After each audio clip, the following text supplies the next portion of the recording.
ত্রিপুরা রাজ্য রাজনীতিতে বর্তমানে ১৪০০ কোটি টাকার গল্প ব্যাপকভাবে ছড়িয়ে পড়েছে।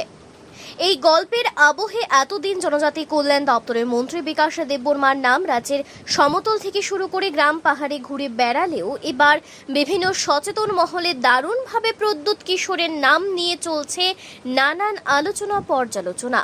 এর পেছনে কারণ হচ্ছে ত্রিপুরা রাজ্যে এক সময় কংগ্রেস দলের নেতা হিসেবে দায়িত্ব পালন করার পর সামাজিক মাধ্যমের ব্যানার থেকে মথা দল গঠন করে বারবার প্রদ্যুৎ দাবি করেছিলেন জনজাতিদের নিয়ে যারাই ছিনিমিনি খেলার চেষ্টা করবে, জনজাতিদের অধিকার যারাই হরণ করতে চাইবে বা জনজাতিদের অর্জিত অধিকারের ওপর যারাই আঘাত করবে তাদের কোনোভাবেই রেহাই দেওয়া হবে না।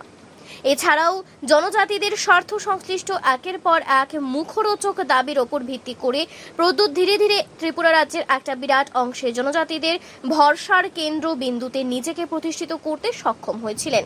এই ভরসাকে পুঁজি করে সুচতুরভাবে নিজের বোনকে দিল্লিতে পাঠিয়েও দিয়েছেন, এমনটাও কিন্তু বিভিন্ন মহলে প্রায় প্রতিনিয়ত আলোচনা চলছে।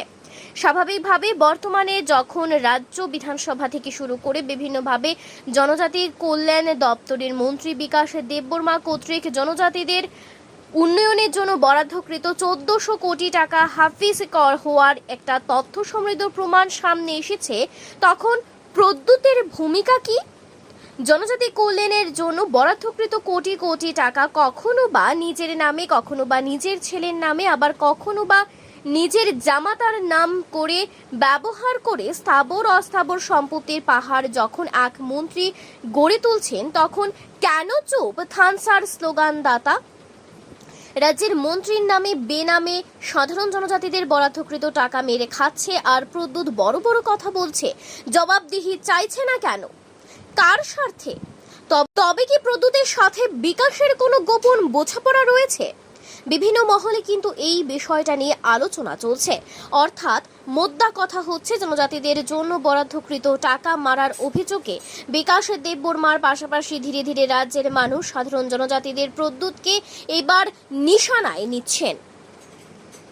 Bureau report, Tripura news Bangla.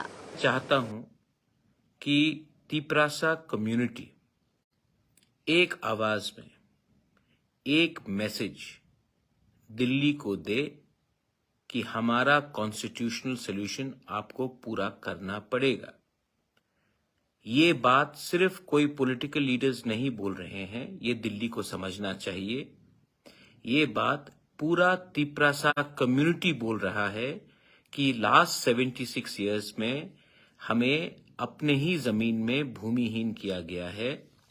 हमें अपने ही जमीन में हमारा अधिकार, पॉलिटिकल राइट्स हो, लैंड राइट्स हो, लेजिस्लेटिव राइट्स हो, इकोनॉमिक राइट्स हो, को छीना गया है। अब गवर्नमेंट ऑफ इंडिया को इसमें एक सोच समझकर एक कॉन्स्टिट्यूशनल सॉल्यूशन देना पड़ेगा।